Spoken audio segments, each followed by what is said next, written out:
June 27, 2018. It's been just 12 days that Molly had broken up with her boyfriend.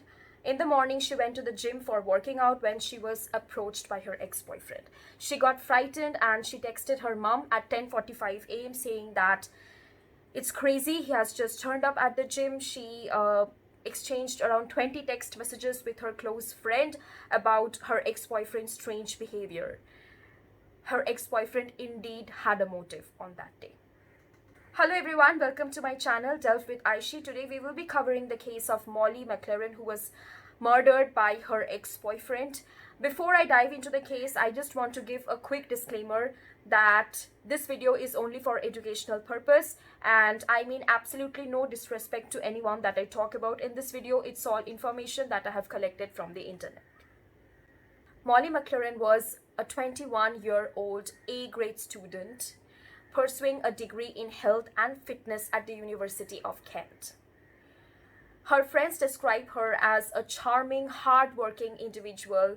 She could just brighten up anyone's day, and she was highly motivating, so it's just something that came naturally to her. She would enter every day into the class with a big smile and a cup of coffee in her hand. She quickly formed a group of close friends. So one of her closest friends was Jennifer. So they both used to attend lectures together, and they also shared the love of fitness. Not only that, when she was working, she met Amy. Amy was another close friend of hers, and they became inseparable as soon as they met. Amy describes her as the joker of the pack, and she would just make everyone laugh. Molly did not have a lot of boyfriends, so she didn't have any serious relationship till then. She was very passionate about finding a right partner. So to her, mental connection was the most important thing. So she was looking for someone with whom she can connect mentally on a personal level. She started a fitness blog, so she had a very promising career as a fitness instructor and a fitness blogger. Just like every other girl, she used to upload pictures and videos on Facebook, Instagram, Snapchat. Of course, she was hiding something, which was her struggle with eating disorder and mental health. So she opened up about it to Amy. But Amy says that, she dealt with it like a mature person. So she would say that, how I deal with it is I see one good thing. I find one good thing about every day, and I live my life like that. So her university did give her a direction, and she did find a purpose for her life. But one element was missing from Molly's life, which was a serious relationship. June 2016, it was the end of Molly's first year. She had a match on Tinder.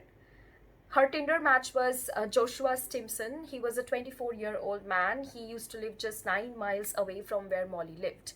After a few months of online chatting, they decided to meet up, and they went on a couple of dates together, and very soon it turned into a serious relationship. So this was officially Molly's first serious relationship. They both were into fitness, and Joshua also said that he struggled with depression and anxiety. So I think this was something on which both of them connected, and both of them used to support each other. Simpson was raised by his father after his parents got divorced, and he had been treated during his childhood for depression. But he had a lot more going on in his past, and obviously he didn't reveal all of it to Molly. This guy had a dangerous history with his ex-girlfriends. January 2017, so her college has started. Thought that, okay, this is the perfect time to introduce my boyfriend to my close friend, which was Jennifer. So 3 of them, Molly, Jennifer, and Joshua, they went to the gym together to work out.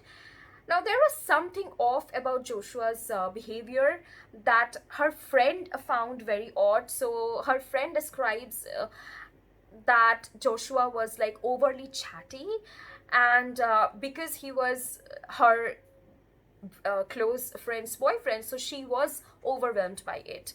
And somewhere in between the conversation, her friend has made some sort of a joke, and when they have left, Joshua was constantly messaging her, so he was kind of trying to get in between Molly and Jennifer, and this was something that instantly put her off. 4 months into the relationship, Molly started to notice some changes in Joshua's behavior. It was as if he was turning extremely manipulative and he was not giving her any space at all. So he would arrive at her house unannounced many a time, and even if she wanted a day off for studying, he wouldn't let her take that as well.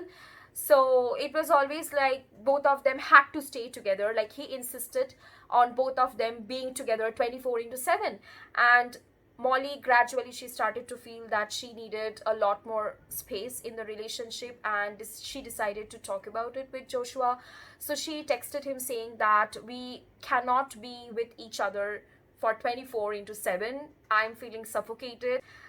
And as expected, it did not go well with Joshua. Conversation turned really nasty. He was extremely manipulative and he would emotionally break her. Day by day, his controlling behavior was getting worse, and Molly just couldn't take it anymore. She was feeling extremely suffocated and she decided to end this relationship. As expected, Simpson bombarded her with several text messages, lots of begging and to give him just one last chance and things like that. Molly at this time had no idea about the violent behavior that he had shown with his previous girlfriends when they tried to break up with him, including spitting on one of the girls' face and pushing the tires of another and threatening to drown her. 2 weeks into the breakup, she decided to take him back against the advice of her friends because she felt very guilty, or rather she was made to feel very guilty by Joshua. But again, he started with the same behavior. He started manipulating, controlling, not giving her any space at all. Mental abuse. He would come to parties uninvited, could not let Molly spend any alone time with her friends. 17 June 2017, so it was Molly's 23rd birthday at this time, and she was celebrating in a nightclub with her friends, and Joshua had also come along. They were constantly fighting with each other and Molly just snapped.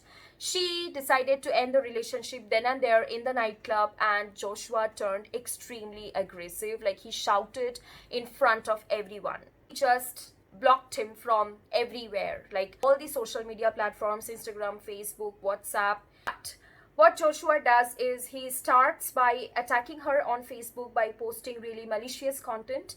And remember, Molly was a fitness blogger, so she has earned this reputation as a fitness blogger, and he was trying to ruin it by saying that Molly was on cocaine, she was using cocaine, and he used to tag her family members and her friends. So in short, he was posting like really abusive content about her. Molly's family members and friends also block him on Facebook, and that's why he now decides to take a step on WhatsApp. Molly was terrified that he would arrive at her home anytime, any day, and she was also concerned about the fact that Joshua knew that her parents were going to be away for 2 weeks, and she was petrified that he would just come and hurt her. Joshua even made a really chilling post which said, "There's more to come." Now at this point, Molly decides that I have to do something about it. I just can't let this go on, and I also cannot constantly live in fear. So she talks about it with her mom, and both of them, they print out these screenshots, put it to the police. The police officer decided to phone Joshua and talk to him regarding this matter, just to take down all the content. And at one point, the police officer told him that we are not going to have to talk about this again, aren't we? And Joshua replied in a very cold voice, aren't we? Joshua thought that he was untouchable. He just did not pay any heed to any of it. Molly describes that the phone was on speaker, so Molly and her mother could hear whatever Joshua was saying, and she says that his tone was like so cold, there was no emotion in it, and that made them even more scared of him. Now on June 27, 2017, he gets a call from the police station, gets to know that Joshua has agreed to take down all the abusive content, but actually Joshua was one step ahead. So what he has done is has manipulated another girl to be friends with Molly through social media, and that girl had agreed to give him like all the information about her whereabouts and what she was doing, because she used to post everything on Facebook and Instagram. So like she would collect information about her whereabouts and tell them to Joshua. So now the person who always wanted to hurt her has the access to her whereabouts, which was scary, and Molly had absolutely no idea about this. So this one time Molly decided to enjoy with her friends, so she went out for dinner with her friends when she suddenly saw that Joshua was entering into the same place with a girl. So it was as if he's on a date with this new girl. And Molly says that she wasn't even jealous, like she was completely sure that she didn't love him anymore. So I think it kind of helped her to realize that whatever decision she has made was the correct decision. But I mean, they thought that it was a coincidence. But the thing is, before going out for dinner, she had actually posted about the location and she had posted a picture.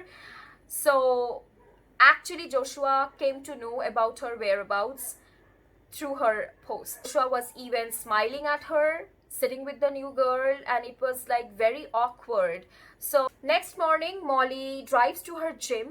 It was 10 a.m. and because it was morning, so the gym was empty as well. She decides to record another fitness video of her. Now, here we have a CCTV footage of Joshua walking into the gym. So he is climbing the stairs. So the previous night he has followed her back to home, and then the next day in the morning he's following her in the gym. And in the footage you can literally see, so he climbs up the stairs, suddenly changes his mind and again goes down, and again he comes back. So he was up to something. He was hesitant as well. He was not very confident about it. So he was changing his direction, but eventually he entered into the gym. And this just sounds like a horror story. So as Molly was working out, Joshua came and simply laid his mat next to her, and Molly was startled by this, and she immediately texted her friend Amy saying that, oh my god, I just can't believe that he is his mat next to me and he's working out. What am I even supposed to do? I'm not feeling comfortable. So she even gathered up the courage to go and talk to Joshua, and so she told him that, why aren't you at work, why are you here? To which Joshua replied, none of your business. And then he leaves suddenly. So at this point, Molly is even more confused because she's still very much petrified of him.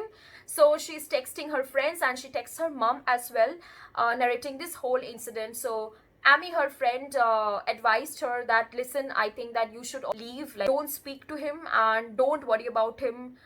And her mother also had the same advice.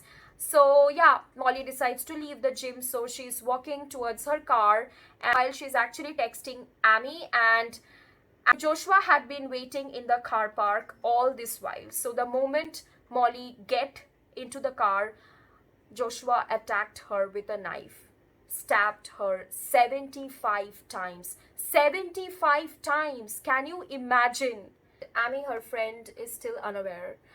And she suddenly receives a message from her friend that, do you know what has happened? It's like that, no. So she checks it online and she sees that a girl has been stabbed 75 times. She never thought for a second that it was her friend Molly. He was constantly texting her and ringing her, but she was not replying, and Amy was just having a horrible feeling about it.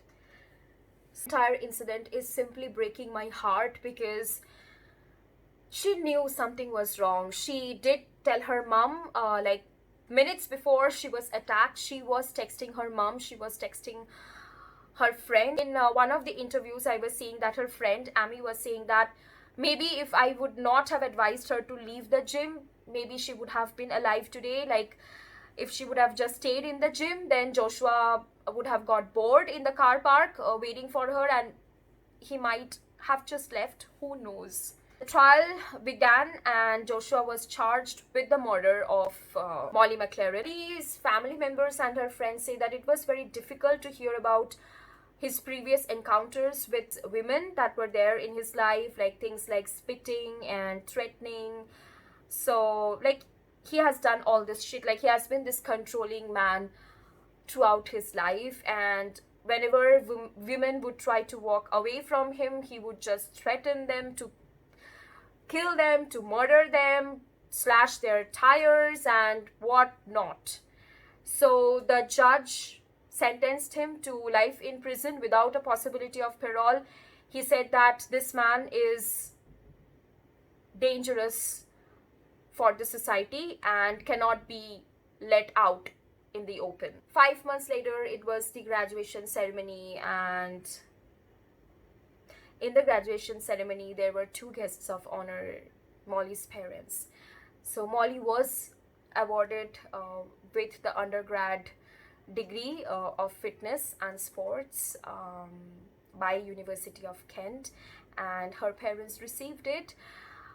So everyone was cheering, everyone was celebrating, they were remembering her, because they knew that Molly would have been there on that day and she would have been really, really happy. She was so hardworking, she got amazing grades, and she was doing so great in her blogging journey as well. So they were like really, really proud of her. Family members and friends have opened a charity for people with eating disorder. It's called as Molly McLaren Foundation. Every year on Molly's birthday, they host a charity festival called as Molly Fest, because they say that people should remember for who she was as an individual and not just because of what happened to her. I would really like to know about your thoughts on this. Let me know in the comment section, and thank you so much for watching this video.